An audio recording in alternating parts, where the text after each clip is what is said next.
We got breaking news. Kash Patel opens brand new conspiracy probe. Keeping you informed and engaged, now more than ever. This is Sekulow. We want to hear from you. Share and post your comments or call 1-800-684-3110. And now your host, Logan Sekulow. Welcome, it's Monday. It's time for Sekulow. I'm Logan Sekulow. Will Haynes is joining me in studio. CC Howell's going to be on later. Mike Pompeo is going to be on later. We got a packed show, and of course, we want to hear from you. That's at 1-800-684-3110. Give a minute for all the people to start working their way onto our live feed here. Again, if you don't watch us live, we do this each and every day, Monday through Friday, from 12 p.m. to 1 p.m. Eastern time. Work your way back from there. We do have some breaking news. And again, this is Monday. We are live. I want to make sure you know this. Even during the summertime, we're coming at you live. Phone lines are open, as I said, at 1-800-684-3110. But Will, people may have seen the headline if they're watching on YouTube, watching on Rumble. Breaking: Kash Patel opens conspiracy probe. Brand new conspiracy probe. Let's break down what that is, because obviously it's been a maybe contentious time for Kash and for Bongino and for Pam Bondi. A lot of people that are in the news, a lot of our friends here.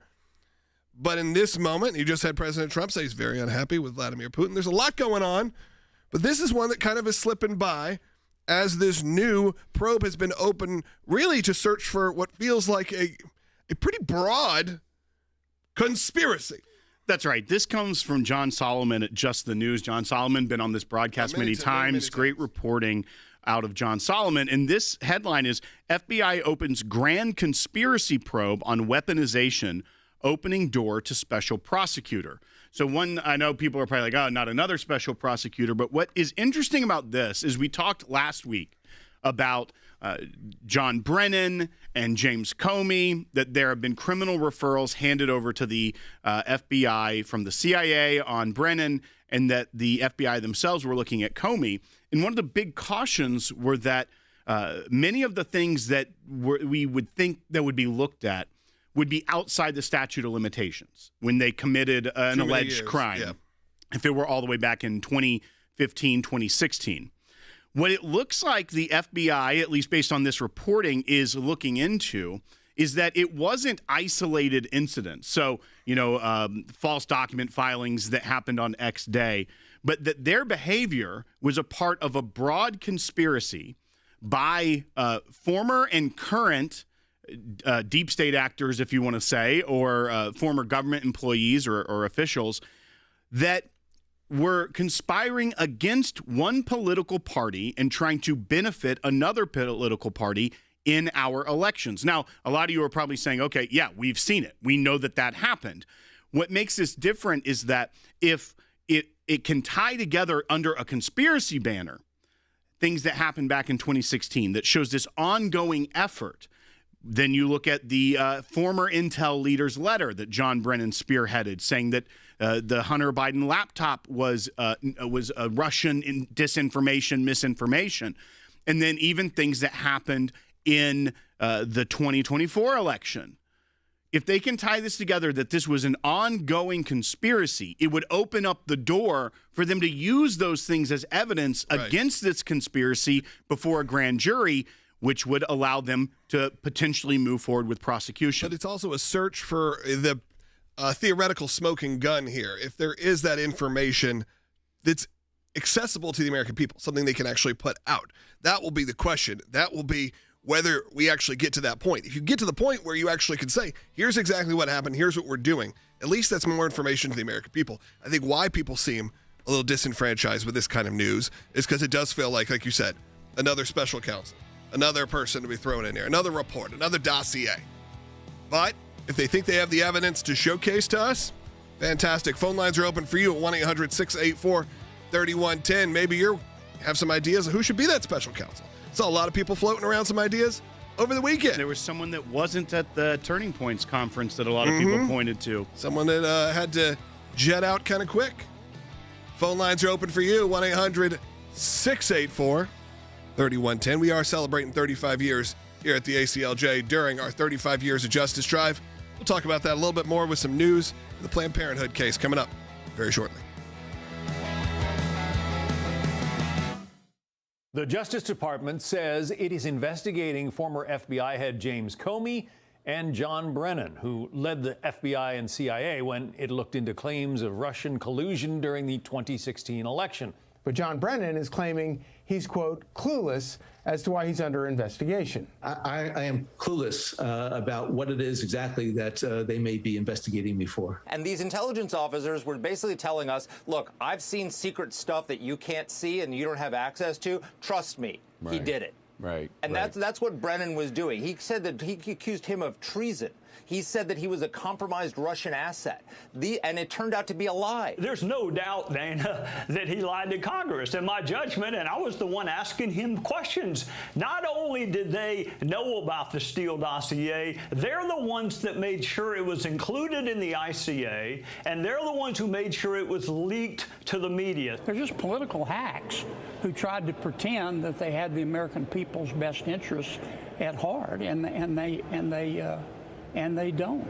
And I also think that this ties in with the 2020 election, which, you know, inside of the FBI, I feel like I'm the only person that still cares about this. But the FBI helped to cover up the legitimacy of the Hunter Biden laptop. They knew it was real. They had it seized since December of 19. And when the New York Post story came out, the FBI was asked, hey, is it real or not? And they wouldn't answer. And then when it got introduced at the Hunter Biden trial, there was no opposition there. John Ratcliffe has now declassified and released this review, which includes emails from John Brennan, in which he's pushing back against the analysts, the career professionals in the organisation, who said, no, do not include the Steele dossier, you'll discredit the whole thing. And he said, my bottom line is I want it included.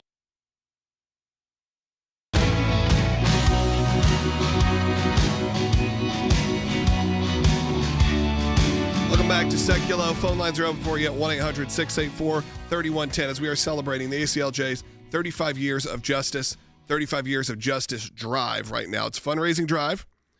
Every donation that's made, there's another ACLJ supporter, ACLJ champion, ready to unlock their donation.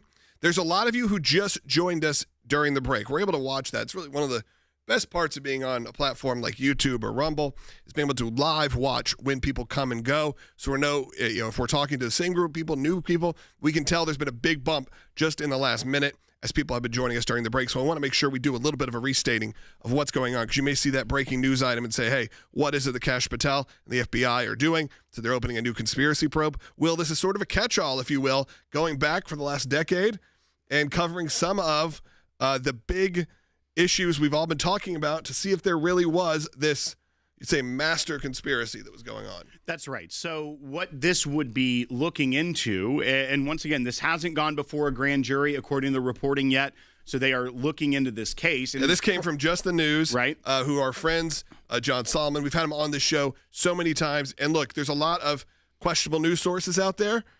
John and that team usually does a very good job. So we are always, we can't say with 100% certainty it's not our reporting, but we are pretty confident when they put out a piece like this that they have done their due diligence. As well as whenever John Solomon puts out a piece, it is so thorough that you're like, okay. I had to read it like 3 times. Right, exactly. Yeah. You sit there and you're like, okay, the New York Times doesn't even write pieces this long and thorough anymore because, well, for obvious reasons.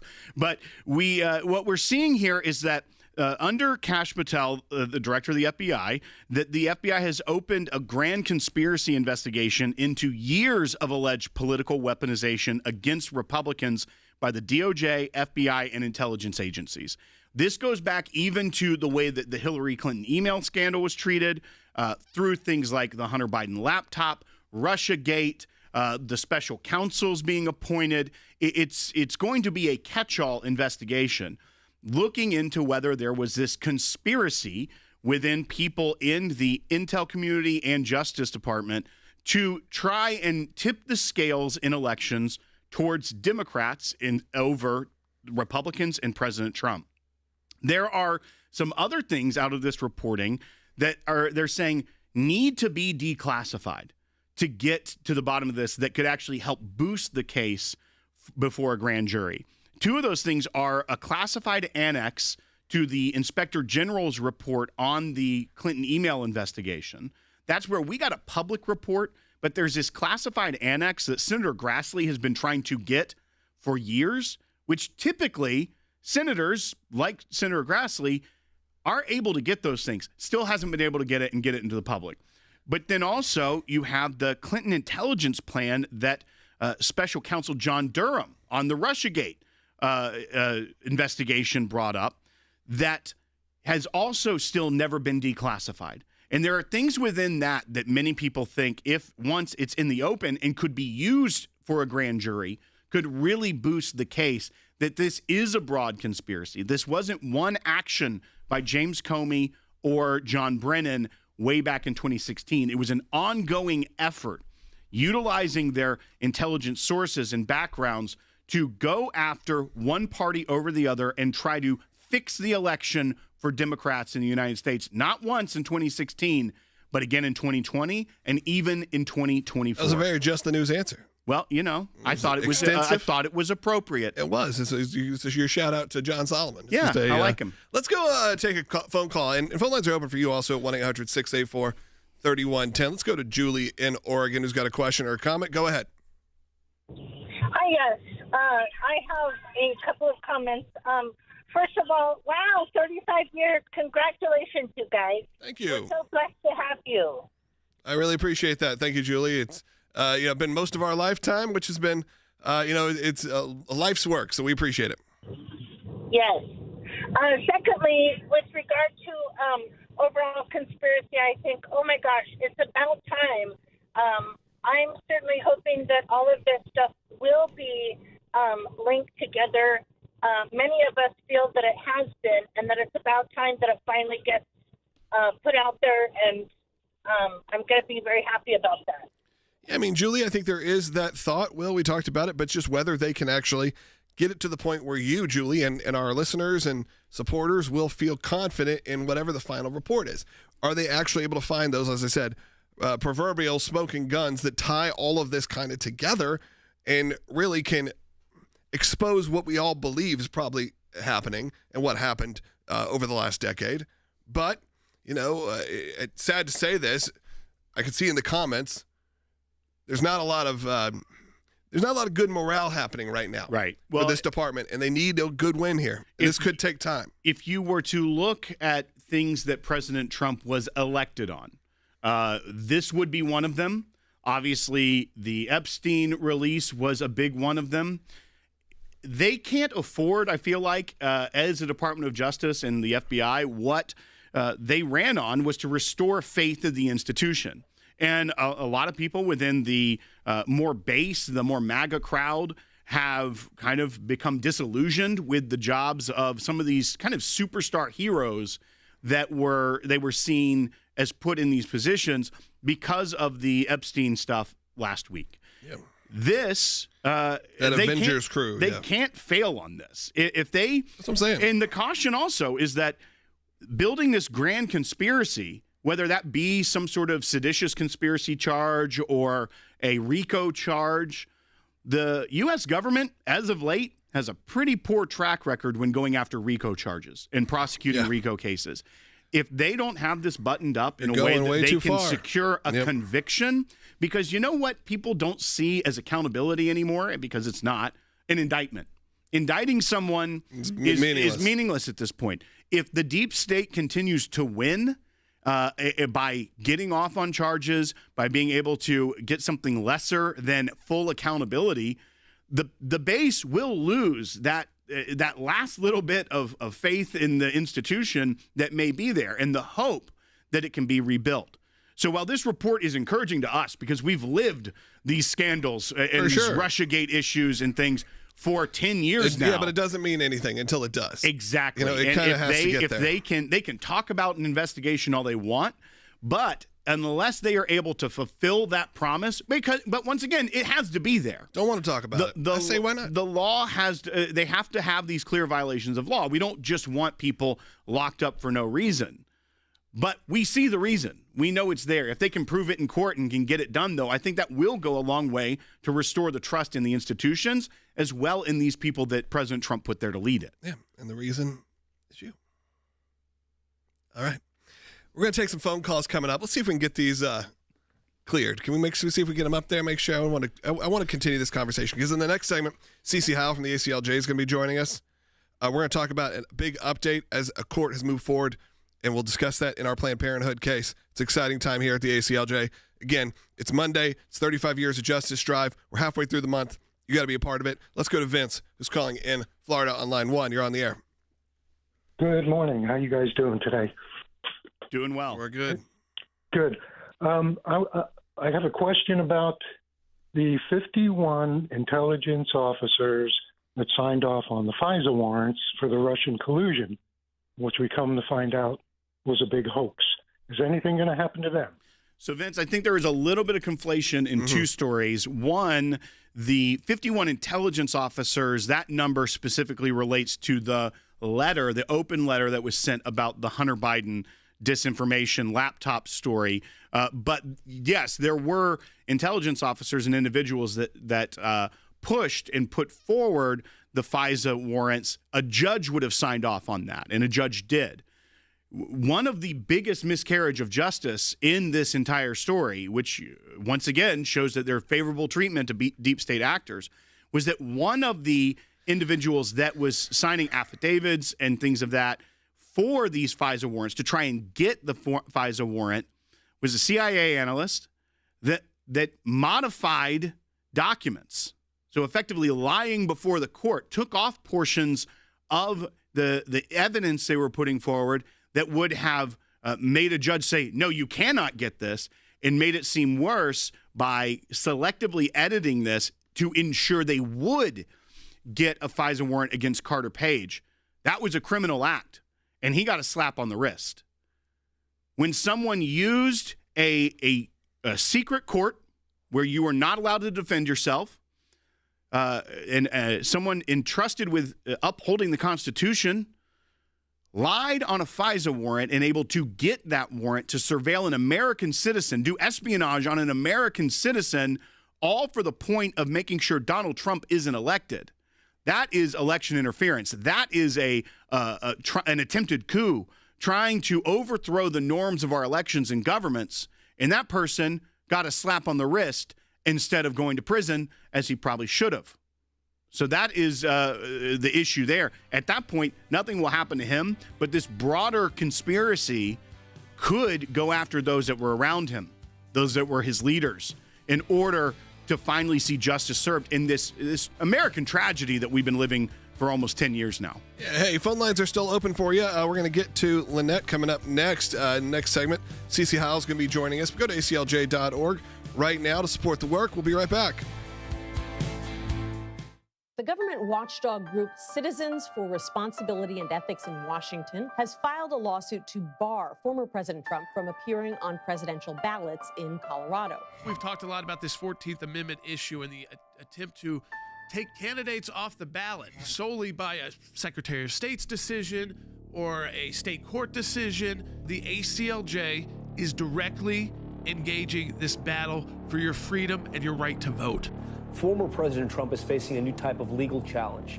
The suit says in part, quote, 4 years after taking an oath to preserve, protect, and defend the Constitution as President of the United States, Trump tried to overthrow the results of the 2020 election. It's notable that Trump has not been charged even with incitement, let alone rebellion or insurrection. What we are looking at with this attack launched against Donald Trump is an attack really on the fundamental right of each and every American to vote. We are expending the resources. We don't think about that at the ACLJ. We fight for what's right. And we're honored right now to have our client, the chairman of the Colorado State Republican Committee, Dave Williams. If you're a voter in Alabama, if you're a voter in Florida, if you're a voter anywhere, this will affect you no matter what. It's happening in Colorado. The implications, the consequences are extremely high. The reply brief has been filed. It's a third brief filed in this case just to the Supreme Court. Remember, this is all out of Colorado, where we represent the Colorado Republican Party.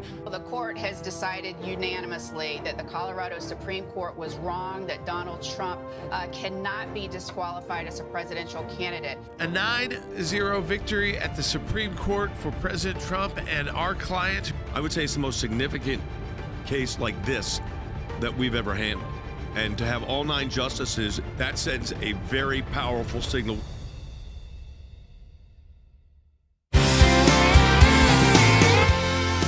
Got a lot of you watching right now. A lot of people are just joining us. We're able to see that live because of our YouTube and Rumble feeds when people are watching live when numbers spike. So I know a lot of you are curious about what this Kash Patel conspiracy probe is coming out of the FBI. We're going to continue that conversation here in just a minute, so stay tuned. We did want to pivot just a little bit because we are in our ACLJ 35 Years of Justice Drive, and that is an important time. It's also my brother's birthday, Jordan's birthday. So you know what? If you want to give, you can give on behalf of my brother today for his birthday.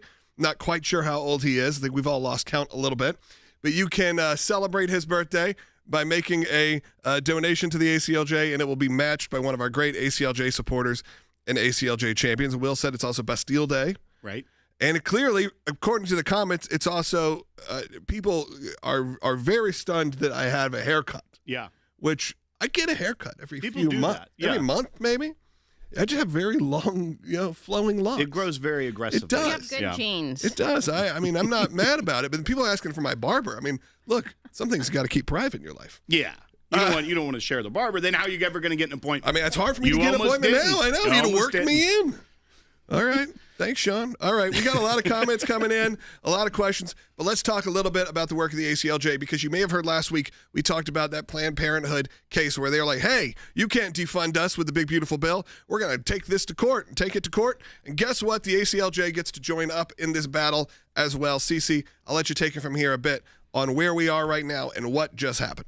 Yeah, and it shouldn't be shocking that they took it up in court in Massachusetts, because we've been saying all along, let's watch Massachusetts. Mm-hmm. It is a pro-Planned Parenthood, pro-abortion state, and that's where a lot of the fights are going to be, and that's where one of our fights is right now with the campaign that the state of Massachusetts is doing against pro-life pregnancy centers. And so now we have Massachusetts as the venue once again where Planned Parenthood chose to come after the big, beautiful bill and the fact that it defunds money, cash going into Planned Parenthood's pockets. And so the judge there, which was an Obama appointee judge, and it's the same, of course, it's the same court that we're in our case in Massachusetts. It's a different judge, but we were able to file in this an amicus brief in this case, and the judge granted a temporary restraining order, which means that Planned Parenthood can continue getting its funding, that the big, beautiful bill can't do what it's supposed to do right now. So she granted that temporary restraining order. Immediately, then, the government came back and said, wait, you didn't follow all the rules when you granted this TRO. Surprise, surprise, right? A judge giving a different set of rules for Planned Parenthood than anyone else, but yeah, continue. Right, abortion distortion, again, at its finest. And so she doesn't follow all the rules, so the government complains. And so what does she do? She goes, okay, I'm going to withdraw it, but then I'm going to reissue it, trying to comply with all the things you said were missing in my first order. So that's what she did. She's reissued. She withdrew it, and then she reissued this temporary restraining order. Now, on July 18th, there is a hearing on a preliminary injunction, which, of course, is the actual case that's going to decide whether this case can go forward or not. And the temporary restraining order is something that just temporarily enjoins it. Mm-hmm. So we will, on the 18th, have a hearing, and we will be watching that of this month. So next week. That's right. 4 days, yeah. We will be watching that. And the TRO expires on the 21st, so the judge has to give her opinion by the 21st, and we will be watching. I'm sure if she doesn't rule correctly, the government will appeal, and the ACLJ will be there. This is a question for you, and this is just me asking a question of a regular person. A lot of times these situations seem like they take years. Yes. And forever, and it goes on and on and on. What makes this different to where things are getting done in days and weeks instead of years? Right. Because people have been hearing, I mean, look what we just had with this probe. It's like you're talking about going back a decade. Right.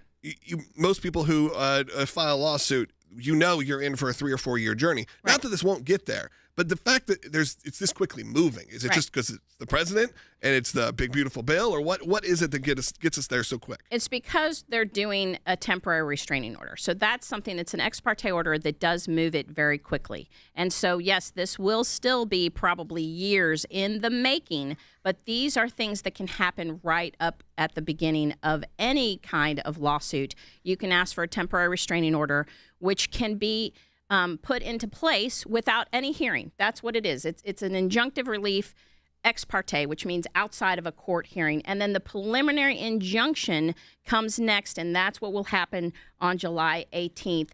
And then we'll see if it's enjoined or not. And then the case goes forward. Like you're saying, it will be a lengthy case. Right, and that's this Friday, July 18th. And that's why it's so important for people to support the work of the ACLJ on an ongoing basis, because you never know when these type of issues are going to just pop up, and we have to be able to jump into action. We never thought Massachusetts was necessarily going to be the battleground state.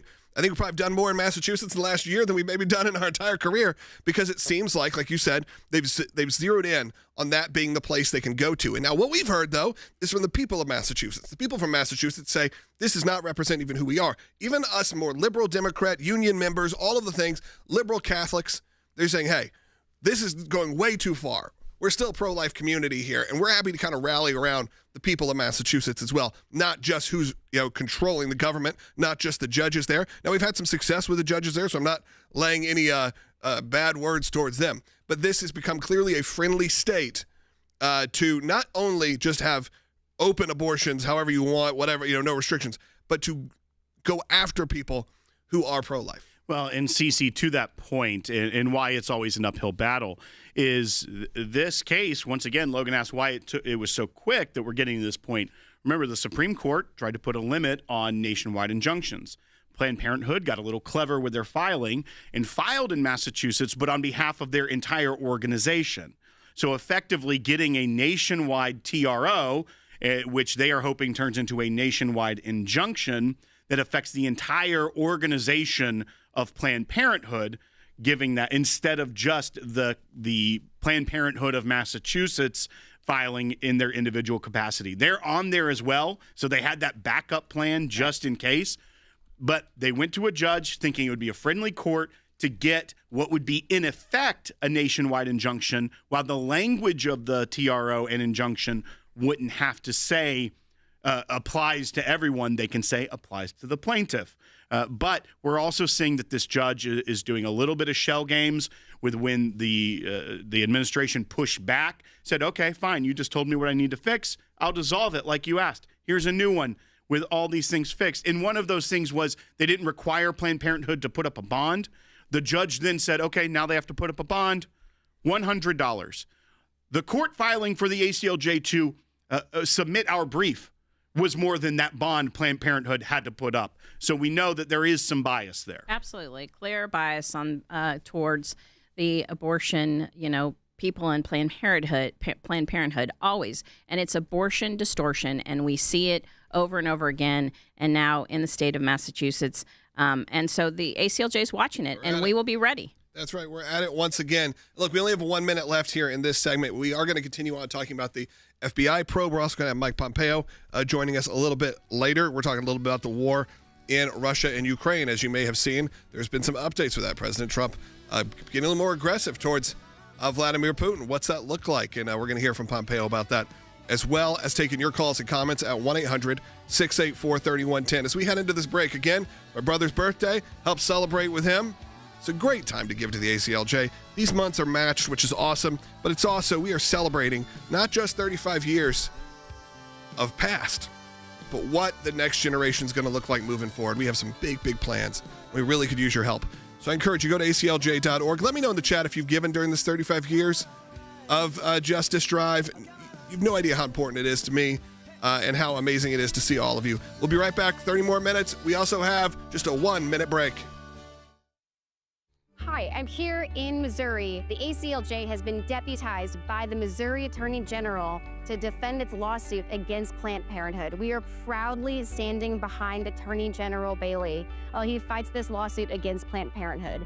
The ACLJ believes with Attorney General Bailey that this is an egregious lawsuit that allows Planned Parenthood to care more about their political clout than it does to care about the patients they claim to serve. This case may be taking place in Missouri, but it's important to every single state. Planned Parenthood, if they're successful here, they'll go to the next state and then the next state. And each time it'll be easier and easier for them to circumvent common sense laws and pro-life values. Because of your support, we get to be on the ground in Missouri defending pro-life values and continuing our mission that we have for 35 years, which is the sanctity of life and religious liberty.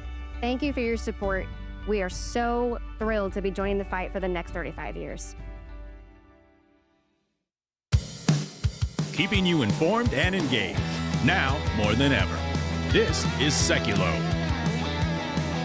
And now your host, Logan Sekulow. Welcome to Sekulow, second half hour coming up. We got Mike Pompeo joining us in the next segment. We're also going to take your calls and comments. You heard about this FBI probe, and Will, I think we need to give a little restate for people who just joined us. Some people just check us out in the back half. Some networks carry the back half of the show later on in the day. Right. So maybe you're just now hearing this and you haven't heard the first 30 minutes of our broadcast. If so, welcome. Like maybe you're in the Los Angeles area. You're listening on the radio.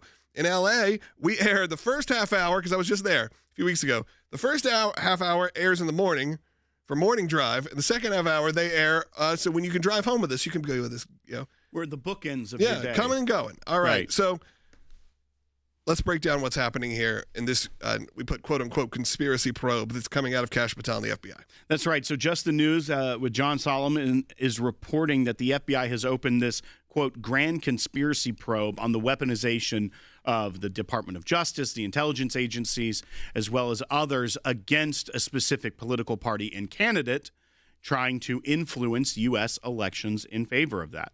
There are other things that we haven't even discussed that there could be a part of this, such as the fact that the FBI had reports and credible evidence that China actually had an influence campaign with mail-in ballots in 2020. FBI had evidence of this, and then what did they do? They did not investigate and actually told field offices allegedly to destroy the evidence that they had about this scheme. So there seems to be this long line and years-long conspiracy is what the FBI is looking into, starting with the way the email scandal with Hillary Clinton was handled, the way the Russiagate scandal unfolded and was weaponized against the then sitting president of the United States, the way that this 2020 revelation where China was trying to influence the election with fake votes was never investigated, what impact that may have had, whether it went forward, that was just not even looked into, as well as things like the special counsels, the ways that they tried to influence the 2024 election. So there is almost a decade-long conspiracy that they are looking into whether or not members of the government and former members of the government conspired against someone to influence elections through fake intel, through biased intel, things of that nature. So we don't know what stage they're at. This hasn't gone before a grand jury yet, which is when indictments would come forward. But we do know that there were rumblings even last week, because we know that John Brennan and James Comey are under investigation as well. Is this a part of this? Is this a way also that they could get outside the statute of limitations for things that happened in 2015 and 2016 and still charge these individuals with crimes related to that with a broader conspiracy or RICO type charge? All right. Hopefully then you got like a good overview of what we're talking about here. I do want to take some calls quickly before we go to break, because Lynette's been on hold for a while. She's ACLJ champion. Champions get up front. Lynette, you're on the air. Thank you for taking my call, and happy birthday, and God bless you. And I'm wondering, I'm so excited. I consider that this conspiracy probe is an answer to my prayers. I still have a 2016, 2020, and 2024. It's supposed to be bumper sticker, but I keep it on my refrigerator because I keep it in prayer. My question is there a way that we can, in addition to praying, can we treat this similar to a Crime Stoppers situation where people are asked to contact Kash and his team if they have some Like a tip? information. Yeah, I that, think you can always show your support. There's a lot of ways you can do that. I mean, we'll get involved in that in the next segment. I'll give you a little bit of update. In terms of actual tips and things, if you're internally, there are ways I'm sure that they can do that. Yeah, the FBI have has an electronic tip line. You can go to at tips.fbi.gov Sure. if that's what you're interested in, Lynette. Obviously, that's not an ACLJ webpage or anything. That's just the way they have open tip lines. Yeah, and I think you'd probably be surprised how much goes through there, Lynette. So, sure, get involved however you can.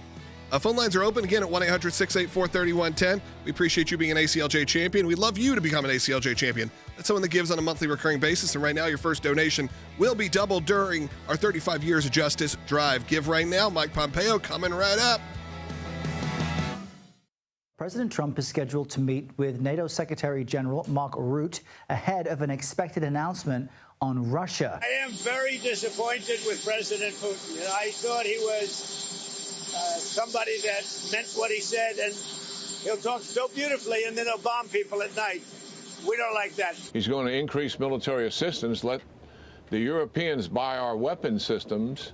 They have the money to do it, and they're either going to let Ukraine buy them from them, or they're going to give them to Ukraine. So we're going to upgun Ukraine's capability, and believe me, Putin pays serious attention to battlefield effects. But we've made a deal today where we are going to be sending them weapons, and they're going to be paying for them.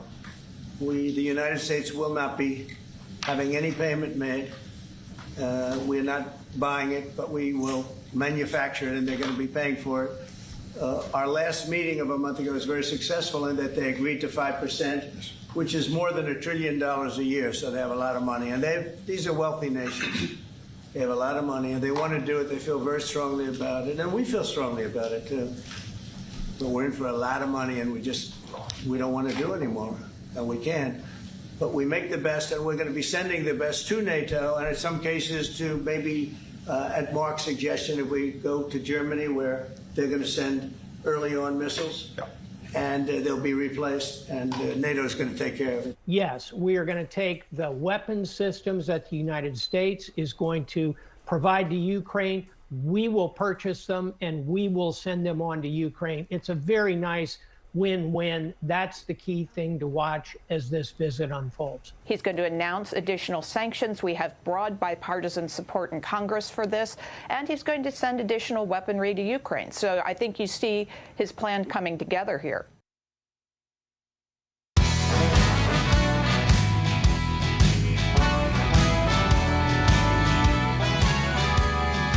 Welcome back to Sekulow. Mike Pompeo is joining us right now. Secretary Pompeo, it seems like there has been some movement, some tides that's been changing from the Trump administration. Look, and someone who I know you've spent time in Ukraine, you've seen what it's like on the ground. Of course, heading into this past election, there have been definitely a lot of dissent, a lot of people who are concerned about where America should be aligned in terms of Russia and Ukraine. You've been pretty focused on where it is. And it seems like President Trump is kind of coming around to your point of view as well, which is after dealing with Vladimir Putin and what it actually looks like once again, including those comments where he said, hey, I thought he was kind of a stand-up guy and mean what he said. I mean, that's a paraphrase. And then he's bombing people at night. So clearly not. And he's announced some big plans, including major tariffs and also getting much more involved in the military efforts in Ukraine. So I wanted to get your point of view as someone who's been kind of preaching this for the last few years to maybe finally see the conservative world start leaning towards your point of view. Well, it's great to be with you. Look, I saw the president's statements today. I think he gave Vladimir Putin every opportunity to bring peace. And Vladimir Putin rejected that. It's classic President Trump, right? We all want peace. We hate wars. We don't want people being killed. And President Trump gave Vladimir Putin a chance to avoid that. And now he has said, look, we got to do everything we can to make sure that the Ukrainian people can defend themselves from this onslaught.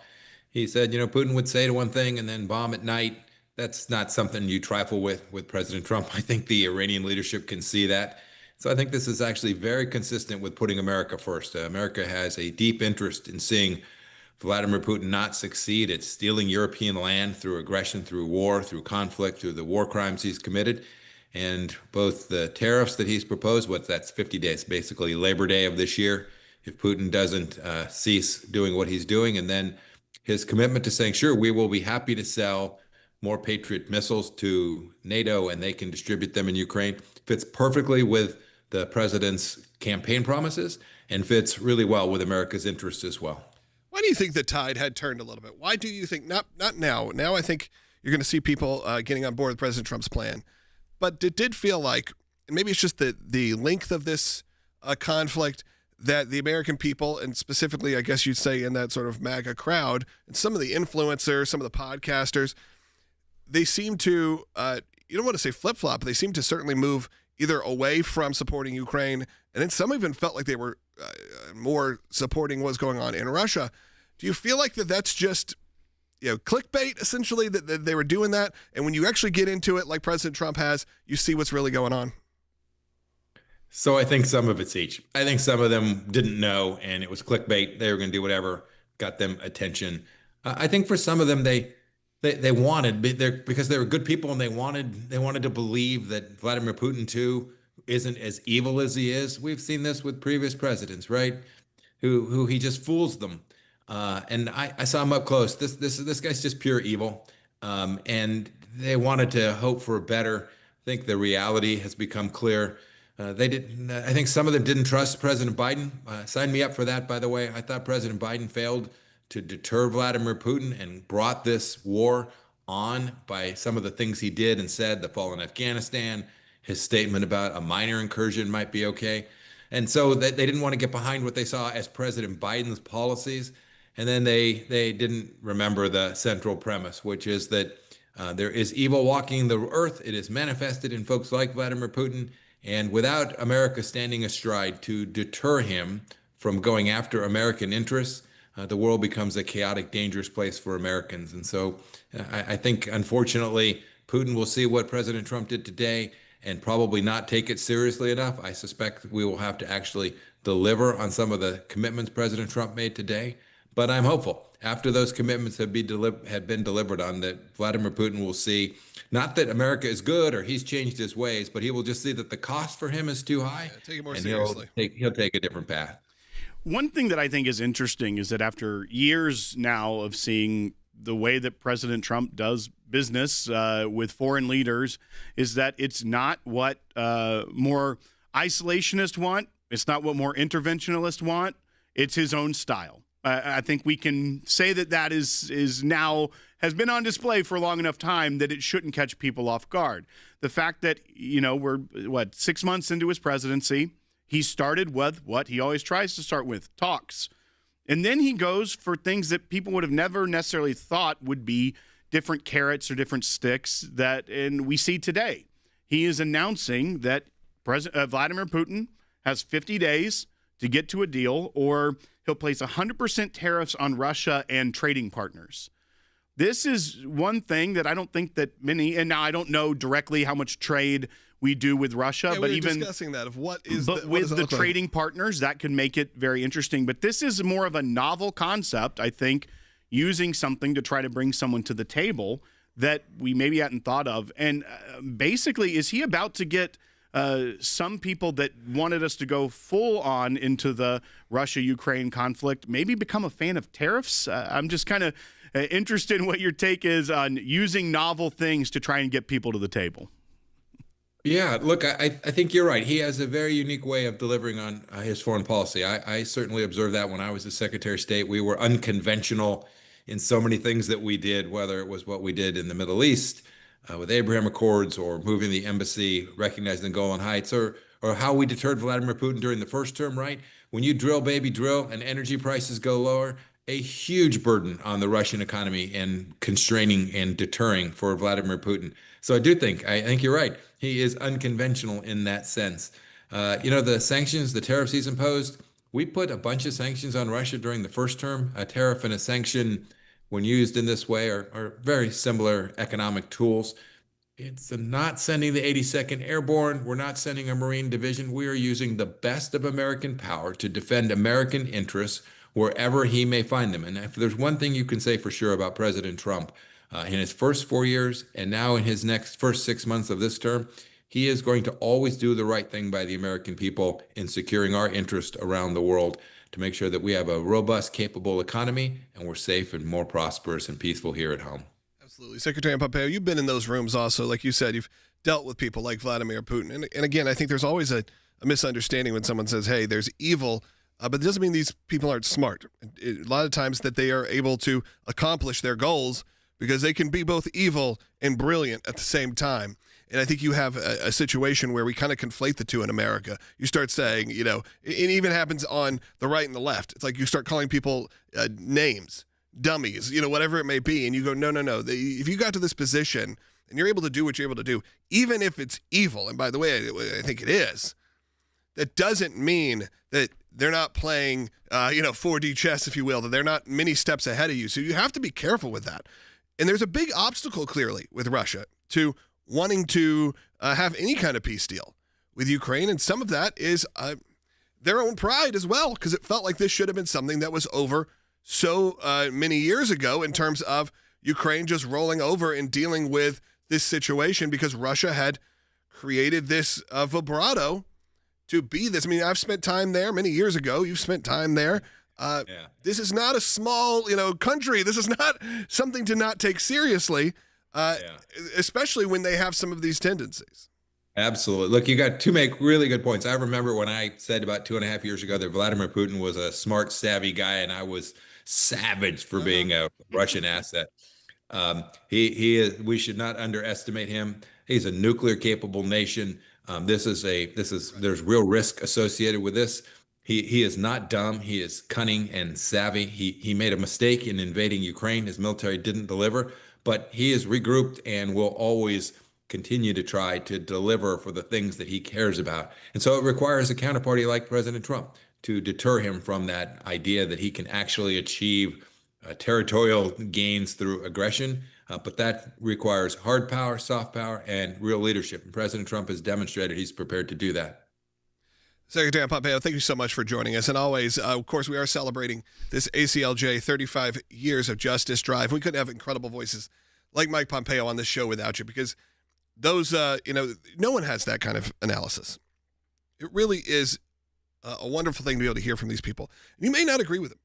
You may not agree with Secretary Pompeo. You may not agree with some of our other team members that we've had on here and commentators we've had on here over the years. Of course, we're talking about Rick Grinnell. We're talking about Tulsi Gabbard, people that are so directly involved and have very different points of view. But it doesn't matter. You're hearing from people who have been in the trenches, have been there. That doesn't happen on any other broadcast to this level, where you could have 10 minutes right there to break down what's going on in Russia with someone who's been staring across the table from the guy, who actually has seen it, who's actually been there. And we always think that's important. And look, we're always looking for new people to join as well. If you have a suggestion, throw it in the chat right now. Who would you like to see as a new commentator here on Sekulow? You can reach out. Preferably not someone who's currently in the administration. That becomes a little harder. I don't think they would leave their position within the government to come be on the broadcast, but, stranger things have happened. Put in a comment and let me know who you'd like to see. You never know who we could add to our roster, because I always want to make sure you're informed. Phone lines are open for you, and we don't have any calls right now. I'm just going to be honest. We have thousands and thousands. Probably our biggest show in a couple weeks of people watching right now, but no one's called in. Phone lines are open. 1-800-684-3110. I want to hear from you. Maybe who your suggestion is. What do you think about Russia, Ukraine? Maybe this FBI probe, whatever it is, or any thoughts that you have that are in the ACLJ world. I'd love to hear from you right now. Give us a call, even if it's just to say hi and thanks. We'll be right back. The Justice Department says it is investigating former FBI head James Comey and John Brennan, who led the FBI and CIA when it looked into claims of Russian collusion during the 2016 election. But John Brennan is claiming he's, quote, clueless as to why he's under investigation. I am clueless about what it is exactly that they may be investigating me for. And these intelligence officers were basically telling us, look, I've seen secret stuff that you can't see and you don't have access to. Trust me, he did it. Right. And that's what Brennan was doing. He said that he accused him of treason. He said that he was a compromised Russian asset. And it turned out to be a lie. There's no doubt, Dana, that he lied to Congress. In my judgment, and I was the one asking him questions, not only did they know about the Steele dossier, they're the ones that made sure it was included in the ICA, and they're the ones who made sure it was leaked to the media. They're just political hacks who tried to pretend that they had the American people's best interests at heart, and they and they don't. And I also think that this ties in with the 2020 election, which, inside of the FBI, I feel like I'm the only person that still cares about this. But the FBI helped to cover up the legitimacy of the Hunter Biden laptop. They knew it was real. They had it seized since December of 19. And when the New York Post story came out, the FBI was asked, hey, is it real or not? And they wouldn't answer. And then when it got introduced at the Hunter Biden trial, there was no opposition there. John Ratcliffe has now declassified and released this review, which includes emails from John Brennan, in which he's pushing back against the analysts, the career professionals in the organisation, who said, no, do not include the Steele dossier. You'll discredit the whole thing. And he said, my bottom line is I want it included.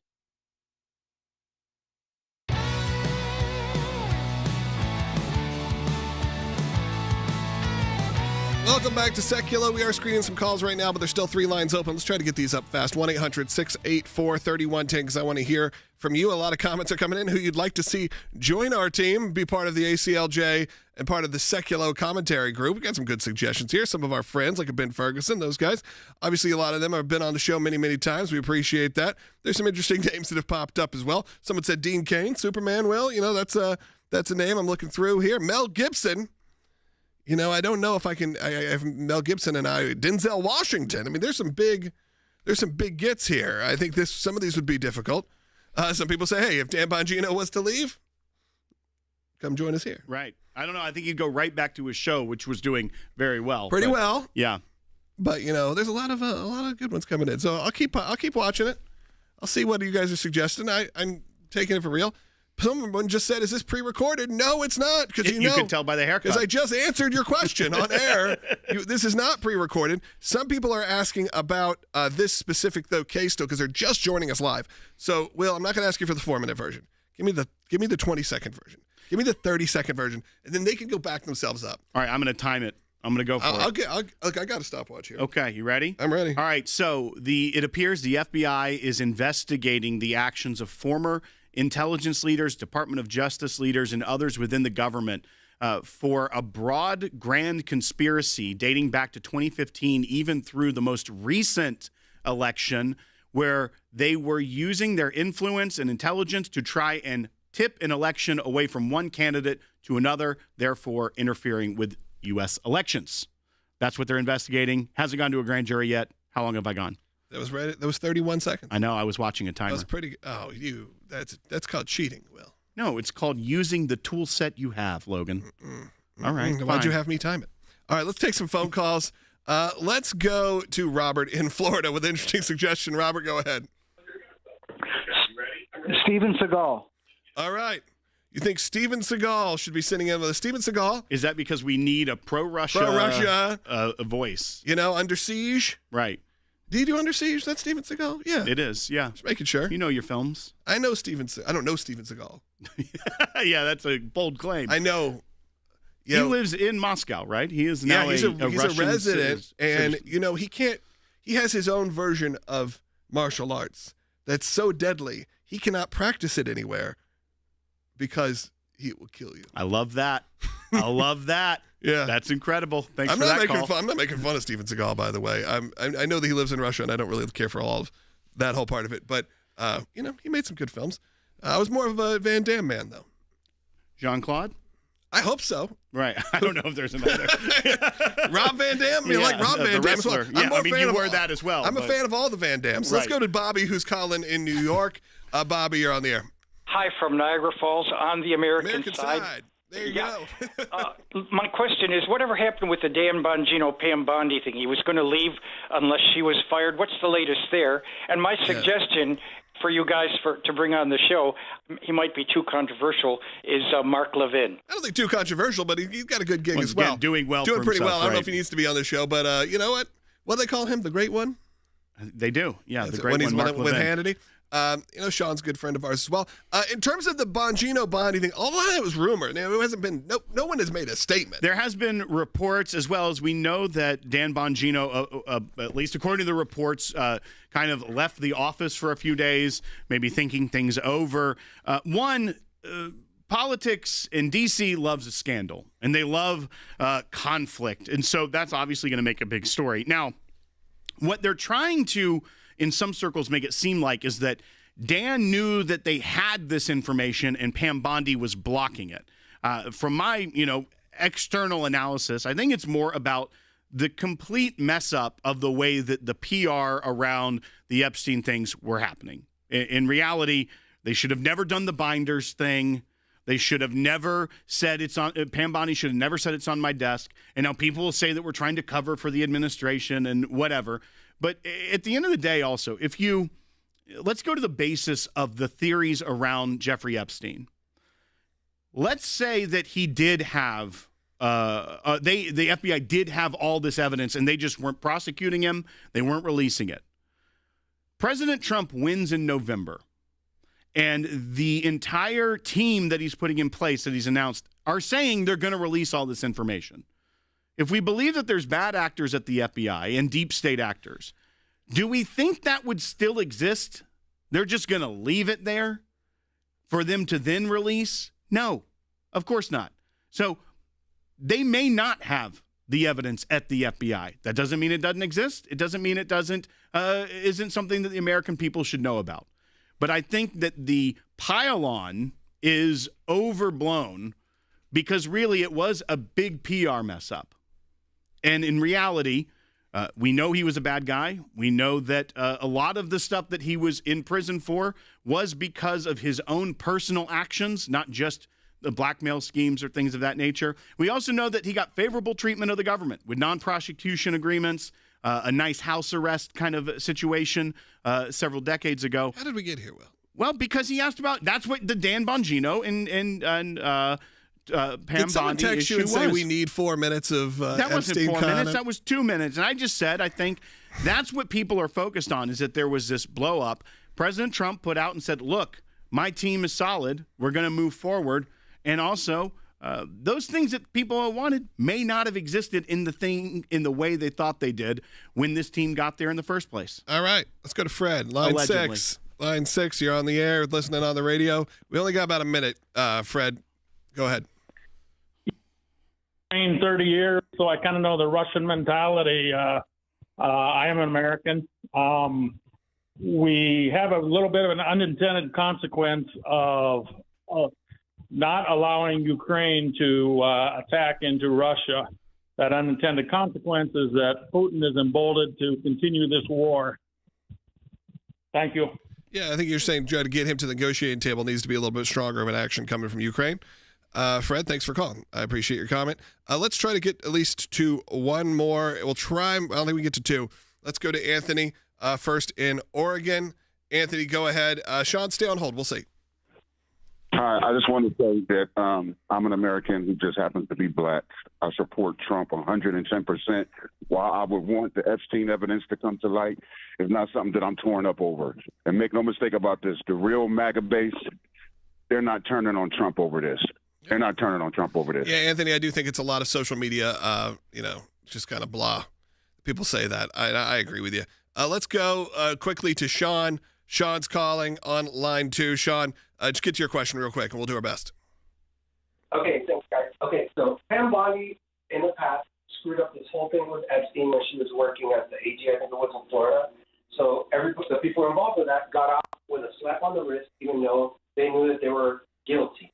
Now the same exact person is in a higher position, and once again, I don't want to use the word sabotage. Yeah, Sean, I am only cutting you off because we're running out of time, and I believe you are calling us from the inside of a water slide. But other than that, you're asking, do we think she's done a good job so far? I do. I think Pam Bondi is a really smart person. We've worked with her before many years. Of course, there's always going to be issues. You're never going to 100% agree. And that was one of those blunders. We've talked about that. We're saying it was on my desk and what that meant and how that all worked and how that all came out.